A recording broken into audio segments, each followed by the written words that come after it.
नमस्कार। मैं एक बार फिर से उपस्थित हूँ आपके सामने हिंदी को लेकर। दक्षिणम परिवार में आपका बहुत बहुत स्वागत है। मैंने पिछले वाले वीडियो में हिंदी साहित्य को प्रारंभ किया और हिंदी साहित्य की यात्रा को यहाँ तक पहुँचाया। अब हम लोग यहाँ पर कालखंड पढ़ रहे हैं। हिंदी के साहित्य से उपस्थित होने वाली भाषाओं के कालखंड। कालखंड पढ़ने के लिए हमने पिछले वीडियो में आपको बताया था। अगर आप पिछला वीडियो नहीं देखे हैं तो उसको आपको देख लेना चाहिए, वो आपके लिए। नमस्कार, आपका स्वागत है दक्षिणम परिवार में। आपको मैं हिंदी की यात्रा पर ले जा रहा था और हिंदी साहित्य की कालखंड की यात्रा पर ले आया था। तो आपको यदि पिछला वीडियो नहीं देखा है तो उस वीडियो को अवश्य देख लें, क्योंकि उसके द्वारा ही आप यहाँ तक पहुँच पाएंगे। इसके पिछले वीडियो में आपको विभिन्न प्रकार के भाषाओं के वर्गीकरण प्रदर्शित किए गए थे और उन वर्गीकरण के बाद आपको कालखंड नाम की दूसरी वीडियो उपस्थित है आपके सामने। कालखंड में आपने पहला देखा, मैंने लिखा प्राचीन भारतीय आर्य भाषा, दूसरा लिखा मध्यकालीन भारतीय आर्य भाषा, तीसरा लिखा आधुनिक भारतीय आर्य भाषा। कालखंड के अनुसार भाषाओं को 3 प्रकार से तोड़ा गया है। अब आप बिना वापस जाएंगे, आपको मैंने पिछली वीडियो में बताया था कि हम कहां से शुरू किया था। हमने संस्कृत से शुरू किया था। संस्कृत से शुरू किया था। संस्कृत भाषा के बाद दूसरी भाषा थी हमारी पाली। दूसरी कौन सी भाषा थी? पाली। पाली के बाद तीसरी भाषा थी प्राकृत। प्राकृत के बाद चौथी भाषा थी अपभ्रंश। अपभ्रंश के बाद 5वीं भाषा थी अवहट्ट। और अवहट्ट भाषा के बाद आपको जो लास्ट भाषा पढ़नी होती है वह है हिंदी, जो आपके पेपरों में उपस्थित होती है। तो आपको इतना पूरा भाषाओं का क्रम याद होना चाहिए और इसी क्रम के अनुसार हम इस कालखंड को पूरी तरीके से बांट पाएंगे। अब इस कालखंड को बांटने के लिए आपको सबसे पहला पढ़ना होता है प्राचीन भारतीय आर्य भाषा, मतलब पुरातन भारतीय आर्यों की भाषा। तो पुरातन भारतीय आर्यों की भाषा कौन सी है? संस्कृत। और यह माना जाता है कि आर्यों का भारत में प्रवेश 1500 ईसा पूर्व में हुआ था। भारत का आर्यों में प्रवेश कब हुआ था? तो 1500 ईसा पूर्व में हुआ था। खैबर दर्रे से भारत का आर्यों में प्रवेश हुआ। भारत में आर्यों का प्रवेश हुआ 1500 ईसा पूर्व से लेकर 500 ईसा पूर्व तक। पहली भाषा उनकी कौन सी थी? संस्कृत। और यह माना जाता है कि वहीं से आर्यावर्त यानी हमारे भारत की उत्पत्ति हुई। तो भारत की उत्पत्ति के लिए हमारे सबसे पहली कौन सी भाषा जिम्मेदार है? संस्कृत भाषा। अब संस्कृत को 2 प्रकार से आपने बांटा, एक वैदिक संस्कृत, दूसरी लौकिक संस्कृत। वैदिक संस्कृत का मतलब जो भाषा आप वेद पुराणों में लिखते आए हैं आज तक, वह वैदिक संस्कृत। और जो लोग जनमानस की भाषा थी, जैसे हिंदी को 2 पार्ट्स में डिवाइड किया जाए, एक होती वैदिक हिंदी, साहित्यिक हिंदी, परिमार्जित हिंदी, परिष्कृत हिंदी, और दूसरी होती है लौकिक हिंदी, जिसको सामान्य बोलचाल की भाषा में आजकल हम लोग बोलते हैं, जिसके अंतर्गत हमारी 22 बोलियां या 22 भाषाएं उपस्थित हैं। वैदिक हिंदी जो होती है उसके अंतर्गत परिमार्जित और परिष्कृत हिंदी का ही प्रयोग किया जाता है। तो वैदिक और लौकिक 2 पार्ट्स में कौन सी बट गई? संस्कृत। कहां से कहां तक चली? 1500 ईसा पूर्व से 500 ईसा पूर्व तक। इसके बाद दूसरी है मध्यकालीन भारतीय आर्य भाषा। यह 500 ईसा पूर्व से लेकर, आप ध्यानपूर्वक लिखते जाइएगा साथ में, अन्यथा आपको याद करने में समस्या होगी। 500 ईसा पूर्व से लेकर 1000 ईस्वी तक, यानी 500 ईसा पूर्व से 1000 ईस्वी तक 1500 सालों का समयांतराल। कितने सालों का समयांतराल हो गया? 1500 सालों का समयांतराल हो गया। 1000 ईस्वी और 1500 ईसा पूर्व। 1500 ईसा पूर्व से आप पहली ईस्वी पे आएंगे, 500 साल यहां पर हो गए और उसके बाद 1000 साल और हो गए। तो आपने कितने सालों का समयांतराल तय कर लिया? 1500 सालों का समयांतराल तय कर लिया। 1500 सालों का समयांतराल तय करने पर हमको 3 भाषाओं का प्रयोग करना पड़ा या 3 भाषाएं बदलनी पड़ी। या आम जनता ने अपनी उपयोगिता के अनुसार 3 भाषाओं को तब्दील कर दिया। दूसरी भाषा संस्कृत के बाद आई पाली, जिसका प्रयोग महात्मा बुद्ध के द्वारा किया गया। पाली के बाद तीसरी भाषा आई प्राकृत, जिसका प्रयोग महावीर स्वामी के द्वारा किया गया। इसके बाद चौथी भाषा आई अपभ्रंश, जिसका प्रयोग मैंने पिछली वीडियो में आपको बताया था कि इसका प्रयोग माननीय स्वयंभू जी के द्वारा किया गया था, जिन्होंने राम के ऊपर सबसे पहला काव्य पौंचर्यु लिखा। तो पाली भाषा का प्रयोग महात्मा बुद्ध, प्राकृत भाषा का प्रयोग महावीर स्वामी और अपभ्रंश भाषा का प्रयोग सर्वप्रथम स्वयंभू जी के द्वारा किया गया। अब ये 1500 सालों के समयांतराल में आपने 3 भाषाओं का प्रयोग कर लिया, पाली, प्राकृत और अपभ्रंश। इसके बाद अगली भाषा जो होगी वो किसके अंतर्गत आ जाएगी? आधुनिक भारतीय आर्य भाषा के अंतर्गत। देखो बच्चा, तुमको ये समझना पड़ेगा कि आपको 3 भागों में बांटना था। पहला था प्राचीन भारतीय आर्य भाषा, 1500 ईसा पूर्व से 500 ईसा पूर्व। आपको याद करने के लिए सरलता के लिए मैं बता दूं, ये बीसी है, बिफोर क्राइस्ट। आपको यहाँ पर पहले खंड में बीसी में रहना है, बिफोर क्राइस्ट रहना, ईसा पूर्व रहना है। 1500 से 500 तक आपको जाना है और खाली एक भाषा याद रखनी है, संस्कृत। आप इतना ही याद कर ले तो बहुत है आपके लिए। दूसरा है मध्यकालीन भारतीय आर्य भाषा। यह 1500 सालों का समयांतराल है। ऊपर वाला खाली 1000 सालों का समयांतराल है, दूसरा वाला 1500 सालों का समयांतराल है, जो 500 ईसा पूर्व से लेकर 1000 ईस्वी तक चलेगा और 3 भाषाओं का प्रयोग किया जाएगा, पाली, प्राकृत और अपभ्रंश। इसके बाद जो तीसरी प्रकार की भाषा होगी वह कौन सी होगी? आधुनिक भारतीय आर्य भाषा। आधुनिक भारतीय आर्य भाषा के लिए 1000 ईस्वी से वर्तमान काल तक या अब तक का आपको प्रयोग करना पड़ेगा। यानी अगर आज हम कह दें 2020 तक, तो 1000 ईस्वी से लेकर 2020 तक हमने किस भाषा का प्रयोग किया? हिंदी भाषा का प्रयोग किया। अब वह हिंदी भाषा के अंतर्गत क्या क्या आ गया? तो हिंदी भाषा के अंतर्गत हमारी 17 मूल संविधान की और 5 और अन्य भाषाएं, अर्थात 22 भाषाओं का जो मेल जोल है वो किसके अंतर्गत आता है? हिंदी भाषा के अंतर्गत आता है। हमारे संविधान निर्माताओं ने हमारी भाषा में 17 भाषाओं को जोड़ रखा, जबकि संशोधन के पश्चात हमारे पास 17 + 5 मुक्ता 22 भाषाएं हो गई। तो उन 22 भाषाओं के मेल को हम क्या कहते हैं? हिंदी कहते हैं। एक बार पुनः हम लोग रिपीट करते हैं, ध्यान पूर्वक सुनिएगा और याद करने का प्रयास कीजिएगा। आपको यहीं पर याद करा के जाऊंगा मैं। पहला है प्राचीन भारतीय आर्य भाषा, 1500 ईसा पूर्व से 500 ईसा पूर्व तक 1000 सालों का समयांतराल। जिन लोगों को ये चीज नहीं समझ में आ रही उनके लिए मैं बता दूं, 1500 में आप 500 घटाएंगे तो 1000 साल आ जाएंगे, क्योंकि यह बीसी है, ईसा पूर्व है, ईसा मसीह के जन्म के पहले है, इसलिए 1000 साल सीधे सीधे काउंट कर लिए गए। 1000 सालों तक हम कौन सी भाषा को मात्र प्रयोग करते रहे? तो संस्कृत भाषा का ही मात्र प्रयोग करते रहे, और वो 2 प्रकार की होती थी, वैदिक और लौकिक। उसके बाद हम दूसरे नंबर पर आए तो मध्यकालीन भारतीय आर्य भाषा। मध्यकालीन भारतीय आर्य भाषा जो है मित्रों, वो 500 ईसा पूर्व से लेकर 1000 ईसा पूर्व तक है। अब 500 ईसा पूर्व से आप 1000 ईस्वी तक जाएंगे तो आपको 1500 सालों का समयांतराल तय करना पड़ेगा। उसके अंतर्गत हमने 3 भाषाओं का प्रयोग किया, पाली, प्राकृत और अपभ्रंश। उसके बाद और नीचे आएंगे हम तो हमने अगली देखी आधुनिक भारतीय आर्य भाषा। ये कहां से कहां तक है? 1000 से लेकर अब तक, यानी आज का हम डेट मान ले तो 2020, 15 अगस्त 2020।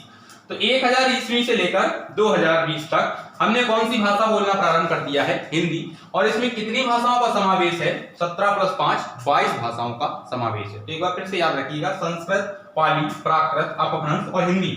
अब आपने एक चीज देखी हो, हमने ऊपर बताया था आपको, या पिछले वीडियो में मैंने बताया था कि हमने संस्कृत पढ़ी, उसके बाद पाली पढ़ी, फिर प्राकृत पढ़ी, फिर अपभ्रंश पढ़ी, फिर अवहट्ट पढ़ी, फिर हिंदी पढ़ी। हमने एक भाषा छोड़ दी इसमें। कौन सी छोड़ दी? अवहट्ट भाषा। और मैंने पिछली वीडियो में आपको यह भी बताया था कि अवहट्ट भाषा को संक्रमणकालीन भाषा कहा गया है या परवर्ती अपभ्रंश कहा गया है। इसलिए वह संक्रमणकालीन भाषा होने के कारण इस कालखंड में उसको स्थान हम नहीं दे पाए।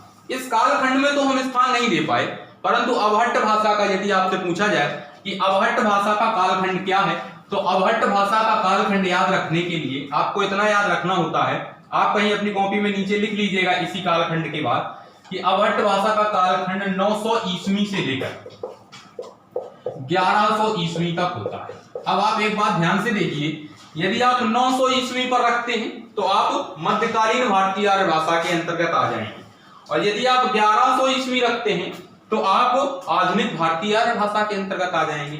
अर्थात इस जो ये कालखंड इसका दिया हुआ है, इस कालखंड के कारण इसको हम क्या कहने लगे? संक्रमण कालीन भाषा, अर्थात भाषा के तौर पर जानी जाती है। भैया किस भाषा के तौर पर जानी जाती है? संक्रमणकालीन भाषा के तौर पर जानी जाती है। यदि आप पढ़ते हुए साथ में उसको बोलते रहेंगे तो आपको अवश्य ही याद हो जाएगा, और मुझको लगता है कि आपको इस वीडियो के अंतर्गत ही वो याद हो जाएगा। बस खाली ध्यान पूर्वक उसको साथ में बोलते रहिए और अपने मस्तिष्क को यहीं पर समायोजित रखिए। अवहट्ट भाषा 900 से 1100 ईस्वी तक कौन सी हो गई? संक्रमणकालीन भाषा। तो ये तो हो गया भाषाओं का कालखंड। अब हम पढ़ेंगे भाषाओं के परिवार। अर्थात कोई भी बच्चा यदि जन्म लेता है तो वो किसी न किसी परिवार में जन्म लेता है, और परिवार के कारण ही वह जाना जाता है। यदि परिवार नहीं होगा तो वह अनाथ कहलाएगा। इसी प्रकार से भाषाओं के भी परिवार होते हैं और वह परिवार के तौर पर ही जाने जाते हैं। मुख्यतः विश्व में जितनी भी भाषाएं हैं उनको 4 भाषा परिवारों में बांटा गया है। अब मैं आपको भाषा परिवार बताऊंगा। भाषा परिवार को ध्यान पूर्वक लिखिएगा और याद करिएगा तथा आप उसको समझ पाएंगे। आगे याद रखेंगे भाषा परिवार के तौर पर मैं आपको बताता हूं, अपनी कॉपी में लिखिएगा।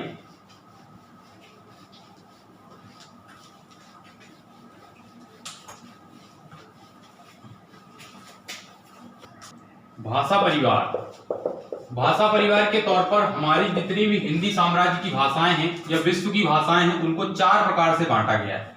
पहला भाषा परिवार है भारोपीय भाषा परिवार।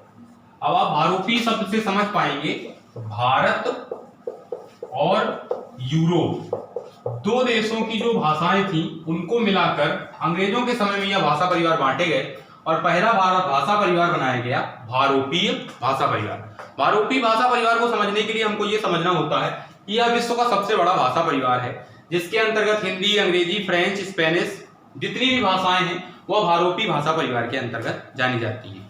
मूल रूप से यदि देखा जाए, आपसे पूछा जाए कि हिंदी किस भाषा परिवार की भाषा है, तो आपको यही याद रखना है कि हिंदी भारोपीय भाषा परिवार की भाषा है। अब भारोपीय भाषा परिवार भारत में कितना बोला जाता है, तो भारत में हिंदी भाषा का 73% या भारोपीय भाषा परिवार का 73% प्रयोग किया जाता है। प्रश्न 2-3 प्रकार से पूछा जाएगा कि भारत का सबसे बड़ा भाषा परिवार, तो भारोपीय भाषा परिवार। हिंदी किस भाषा परिवार की भाषा है, तो भारोपीय भाषा परिवार की। विश्व का सबसे बड़ा भाषा परिवार, तो भारोपीय भाषा परिवार। कितने प्रतिशत प्रयोग होता है, 73%, 73% इसका प्रयोग किया जाता है। इसके बाद दूसरी जो भाषा है उसका नाम है, या दूसरा जो भाषा परिवार है उसको हम कहते हैं द्रविड़ भाषा परिवार। कौन सा भैया, द्रविड़ भाषा परिवार। द्रविड़ से आपको स्वयं समझ में आता होगा, यह भारत के दक्षिण भारत में बोला जाता है या दक्षिण प्रांतों में इसका प्रयोग किया जाता है। अब दक्षिण प्रांतों में आप जाएंगे तो आपको सबसे नीचे क्या मिलेगा, तमिलनाडु, उसके बाद केरल, उसके बाद कर्नाटक, या फिर आप ऊपर बढ़ते चले जाएंगे, यहां से ऊपर बढ़ते चले जाएंगे तो ये जो नीचे का पार्टीशन है यहां पर क्या बोला जाता है, द्रविड़ भाषा परिवार का प्रयोग किया जाता है। यदि आपसे पूछा जाए कि द्रविड़ भाषा परिवार की मुख्य भाषा कौन सी है, तो आपको कौन सी बतानी पड़ेगी, तेलुगु। जो तेलुगु भाषा है वो कहां की मूल भाषा है, तो आपकी तेलुगु भाषा मुख्य रूप से तमिलनाडु की मूल भाषा है। तो तेलुगु का प्रयोग किस भाषा परिवार के अंतर्गत होता है, द्रविड़ भाषा परिवार के अंतर्गत। या भाषा परिवार का वह भाग जिसका प्रयोग भारत के दक्षिण में होता है, तो द्रविड़ भाषा परिवार है। या तेलुगु किस भाषा परिवार से, तमिल किस भाषा परिवार से, कन्नड़ किस भाषा परिवार से संबंधित है, तो द्रविड़ भाषा परिवार से संबंधित है। अब यहाँ पर हम तेलुगु भी लिख सकते हैं और तमिल भी लिख सकते हैं। देखिए ऐसा होता है, तमिलनाडु में मूल रूप से वहां की जो भाषा है, आधिकारिक भाषा है, वो तमिल है, परंतु प्रयोग किसका होता है, तेलुगु का। जैसे आप यहाँ पर देखते होंगे हमारी मूल भाषा लिखी हुई है उत्तर प्रदेश में हिंदी, तो क्या सभी लोग एक जैसी हिंदी बोलते हैं, ऐसा तो नहीं होता।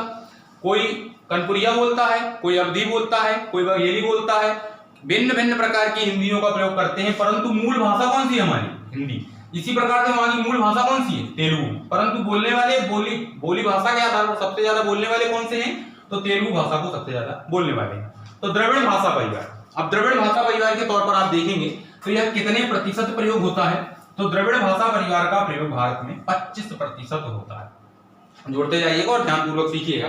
पहला है भारोपीय भाषा परिवार, दूसरा है द्रविड़ भाषा परिवार। यदि पूछा जाए हिंदी किस भाषा परिवार की भाषा है, तो भारोपीय भाषा परिवार की है। और भारत के दक्षिण में किसी भी प्रांत की, किसी भी राज्य की यदि भाषा आपसे पूछी जाती है और लिखा जाता है या किस भाषा परिवार की भाषा है, तो आपको ध्यान रखना है कि वह द्रविड़ भाषा परिवार की भाषा है। इसके बाद जो तीसरा होता है उसका नाम है ऑस्ट्रिक। एक देश आपने सुना होगा जिसका नाम है ऑस्ट्रिया। तो ऑस्ट्रिया देश से यह भाषा समूह हमारे पास आ गया और उसका क्या नाम पड़ गया, ऑस्ट्रिक भाषा परिवार। भारत के दक्षिणी प्रांतों के ऊपरी वाले भाग में, जैसे मान लीजिए ये नीचे का प्रांत है, तो यहाँ पर जो बीच के 7 सिस्टर्स को छोड़कर आप 7 सिस्टर्स का प्रयोग ना करें। 7 सिस्टर्स के नीचे जो कर्नाटक और उसके बीच का भाग है वहां पर किसका प्रयोग होता है, ऑस्ट्रिक भाषा परिवार का प्रयोग होता है। बहुत छोटा सा एक समूह है जो हमारे देश में 0.3% प्रयोग किया जाता है। कितना प्रयोग किया जाता है, 0.3%। किताबों में आप देखेंगे कहीं पर लिखा होगा 1.7%, फिर नीचे लिखा होगा 0.3%। और मूल रूप से यदि पढ़ा जाए, उसको समझा जाए, तो ऑस्ट्रिक भाषा परिवार 0.3% प्रयोग होता है। उसके बाद आगे आप बढ़ेंगे तो चौथे नंबर का जो भाषा परिवार होगा उसका नाम होगा चीनी तिब्बती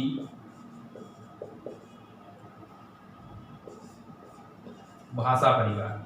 अब ये चीनी तिब्बती भाषा परिवार कहां से आ गया भारत, तो आपको पता है, मान लीजिए ये भारत का नक्शा है, आपने यहां पर पढ़ा होगा भूगोल में कि ये 7 सिस्टर्स है, इनको 7 सिस्टर्स कहा जाता है। जिसमें सिक्किम आता है, जिसमें मिजोरम आता है, जिसमें मणिपुर आता है। तो ये टोटल मिलाकर जो ये 7 राज्य हैं, इनके 7 राज्यों के खंड को 7 सिस्टर्स कहा जाता है। और ये 7 सिस्टर्स किसका प्रयोग करते हैं? चीनी तिब्बती भाषा परिवार का प्रयोग करते हैं। अब चीनी तिब्बती भाषा परिवार का प्रयोग कितना होता है? तो 1.7% चीनी तिब्बती भाषा का प्रयोग होता है। इसके अंतर्गत मणिपुरी आ जाती है, नेपाली आ जाती है,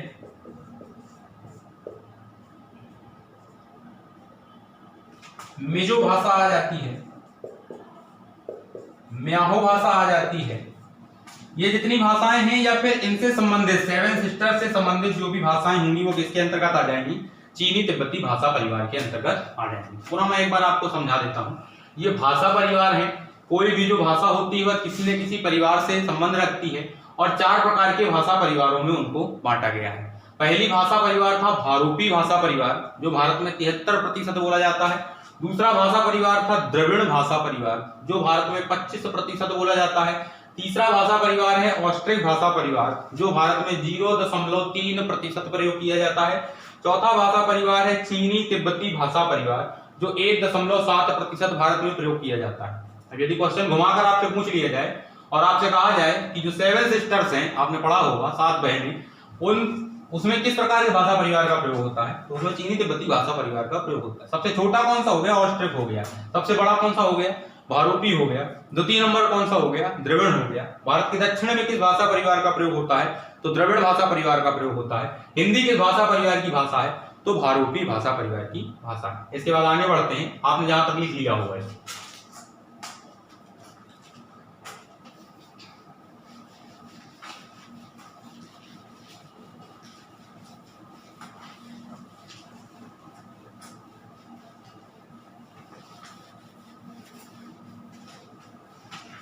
अब आगे बढ़ते हैं और पहले नंबर पे आते हैं संस्कृत पर।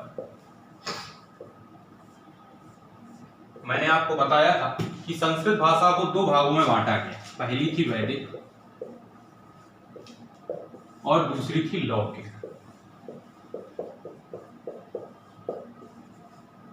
आपने जो भाषाएं पढ़ी थी उनमें सबसे पहले आपने कौन सी पढ़ी थी? संस्कृत भाषा। इसको आपने 2 पार्टीशंस में बांटा, पहली वैदिक और दूसरी लौकिक। अब संस्कृत के तौर पर यदि देखा जाए तो रामायण किसके द्वारा लिखी गई? महर्षि वाल्मीकि जी के द्वारा लिखी है। तो महर्षि वाल्मीकि जी के द्वारा रामायण जो लिखी गई वो किस भाषा में थी? संस्कृत भाषा में थी। जबकि रामचरितमानस जो लिखी गई वह किस भाषा में थी? अवधी भाषा में। इसको आगे हम बताएंगे। रामायण किस भाषा में लिखी गई? संस्कृत भाषा में लिखी गई। और किसके द्वारा लिखी गई? महर्षि वाल्मीकि जी के द्वारा लिखी गई। यदि आपसे कहा जाए कि संस्कृत के पुरातन ग्रंथ कौन से हैं, संस्कृत के पुरातन से पुरातन ग्रंथ कौन से हैं, तो संस्कृत के पुरातन से पुरातन ग्रंथों में यदि आप देखेंगे तो कहा जाता है हिंदी परंपरा के अनुसार या हिंदू परंपरा के अनुसार वेदों को संस्कृत का पुरातन ग्रंथ माना जाता है। अब वेद कितने हैं? तो 4 हैं। कौन कौन से हैं? सामवेद, यजुर्वेद,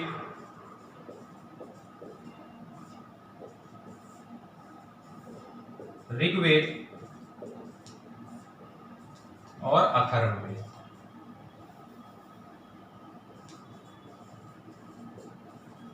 यदि आपसे पूछा जाए कि सबसे पुराना वेद कौन सा है, तो सबसे पुराना वेद कौन सा है? ऋग्वेद है। सबसे प्राचीन कौन सा है? ऋग्वेद है। सामवेद किसमें प्रयोग होता है? तो संगीत के लिए प्रयोग होने वाला वेद है। या सामवेद में किस प्रकार का वर्णन है? तो संगीत का वर्णन है। अथर्ववेद में किसका वर्णन है? तो जादू टोना का वर्णन है।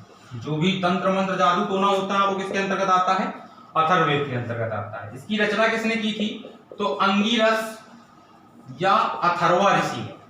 अंगिरस या अथर्वा ऋषि ने किसकी रचना की थी? अथर्ववेद की रचना की थी। ऋग्वेद सबसे पुराना वेद है। यजुर्वेद में क्या प्रयोग होता है? तो औषधियों का प्रयोग या जो भी जड़ी बूटियों का प्रयोग होता है वो किसके अंतर्गत आता है? यजुर्वेद के अंतर्गत आता है। तो पहली भाषा आपने कौन सी पढ़ी? संस्कृत, जिसके अंतर्गत वैदिक और लौकिक। इसमें पुरातन ग्रंथ यदि माने हिंदू परंपरा का तो रामायण। रामायण किस भाषा में लिखी गई? संस्कृत में। लिखी किसने? महर्षि वाल्मीकि ने। रामायण का मतलब क्या होता है? राम प्लस अयन। अयन का मतलब होता है चरित्र, यानी राम का चरित्र सबसे पहले किसने लिखा? तो महर्षि वाल्मीकि ने लिखा। और किस भाषा में लिखा? संस्कृत में। अब इसके बाद मैंने बताया कि वेदों को बांटा गया संस्कृत में। 4 प्रकार के वेद थे, सामवेद, यजुर्वेद, ऋग्वेद और अथर्ववेद। सामवेद में संगीत का प्रयोग, यजुर्वेद में औषधि और जड़ी बूटियों का प्रयोग, ऋग्वेद सबसे पुराना माना जाता है और अथर्ववेद में जादू टोना का प्रयोग। इसके आगे की भाषाओं का प्रयोग करने के लिए या इसके आगे की भाषाओं को सीखने के लिए हमारे अगले वीडियो पर उपस्थित होना आपका जरूरी है। बहुत बहुत धन्यवाद। नमस्कार।